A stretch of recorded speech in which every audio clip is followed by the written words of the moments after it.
Okay, so what if I told you there was a set of on-chain indicators with a nearly perfect track record for timing the crypto market? We're about to dig into the research behind a strategy that claims a success rate that's, well, close to 100%. But the real question is, does it actually hold up? It's the million-dollar question, isn't it? The one every single investor struggles with. If you jump in too early, you're trying to catch a falling knife. But if you wait too long, you just stand there and watch the rocket ship take off without you. It's this paralyzing decision that's almost always driven by anxiety and fear. You know, analyst Sunny Mom just hit the nail on the head with this quote. It perfectly captures that feeling of just complete exhaustion. See, it's not the big, sharp, scary crash that really breaks people. It's the slow, grinding bleed of a bear market, that dull knife that just wears everyone down until they finally give up. And all of that constant emotional pressure, it creates this classic trap for investors, something we can call the investor's dilemma.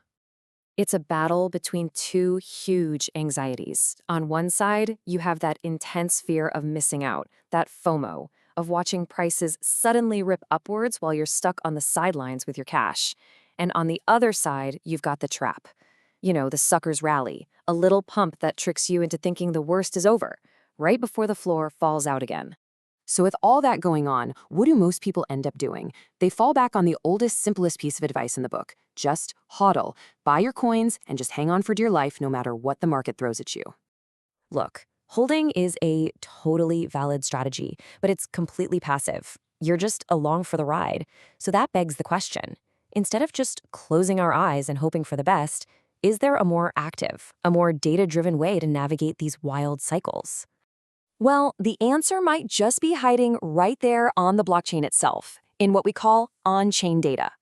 This is info that's pulled directly from the public ledger, giving us this transparent, real-time look at what's actually happening inside the network. And hey, this isn't just some theory someone cooked up on Twitter. A 2022 academic study did a super deep dive on this. They looked at 7 years of data, from 2015 all the way to 2022 for both Bitcoin and Ethereum, comparing that passive HODL strategy to an active one using these on-chain indicators. And what they found was honestly pretty wild. The study concluded that an active strategy based on just a couple of key on-chain signals had a success rate that was, and I'm quoting here, close to 100% in beating a simple buy and hold strategy. So how on earth did they do it? The secret sauce, it turns out, was in decoding two key indicators, NUPL, which is short for net unrealized profit/loss, and PAP, the percent of addresses in profit. Let's break down exactly what these are, because they're simpler than they sound. All right, first up is NUPL. The easiest way to think about this is as a kind of mood ring for the entire market. It looks at every coin out there, figures out the price it was last bought at, and compares it to today's price.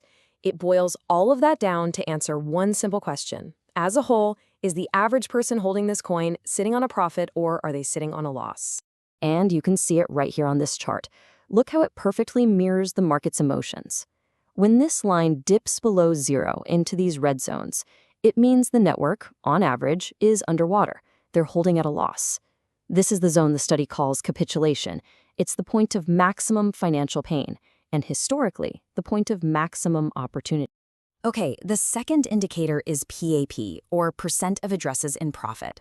This one's even more direct. It just counts up all the wallets and tells you what percentage of them are currently in the money, meaning the coins they're holding are worth more today than what they paid for them. Now, this chart is where the genius of the contrarian strategy really clicks. You can see how PAP just plummets during a bear market, right? Well, the strategy in the study set some really simple rules. They would open a long position when almost nobody was in profit, say when PAP dropped below 50 or 55%. They were literally buying when most of the market was deep in the red. So, now that we get the tools, let's get to the fun part. Let's put them to the test. How does this data-driven, active approach actually stack up against the classic HODL strategy when you put them head-to-head? The comparison is pretty straightforward. On one side, you've got the hodlers. They just buy and hold no matter what happens. On the other side, you've got this active strategy. You use the signals, you buy during those capitulation periods when NUPL is negative and PAP is low, and then you sell during what the study calls belief denial, or euphoria, basically when everyone is greedy and the indicators are screaming hot. So, drumroll please, which strategy won? Let's cut to the chase and look at what 7 years of hard data actually revealed. The big headline finding from the study was a success rate that was, and again, this is a direct quote from the paper, close to 100%. Just let that sink in for a second. This means that over that entire 7-year period, the active strategy always beat the returns of just buying and holding. And we're not just talking slightly higher returns.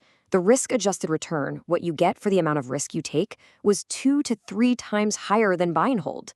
But the most mind-blowing stat is right here at the bottom. While HODLing could absolutely lead to losses depending on when you bought in, the active on-chain strategy generated 0 losing trades. Not one, over the entire 7-year period. And to really put this thing through the ringer, the study even zoomed in on the COVID-19 crash. A total black swan event that threw the markets into chaos. Even then, the findings held up. These on-chain indicators still worked, still effectively signaled the market extremes. So, what's the bottom line here? Let's boil it all down. First, on-chain data can give you a structured, unemotional way to see what's really going on. Second, indicators like NUPL and PPAP have at least historically been incredible at spotting those moments of peak fear and greed. Third, the study showed this actually translated into some serious outperformance for Bitcoin and Ethereum. But, and you knew this was coming, right? This is all based on looking in the rearview mirror. It's an analysis of the past, not a crystal ball for the future. And that leaves us with one last really important question to chew on. You see, in finance, there's this idea that once an edge becomes too popular, once everyone knows about it, it can just stop working. So as more and more people start watching these exact same signals, will they eventually lose their magic? That's the big question going forward.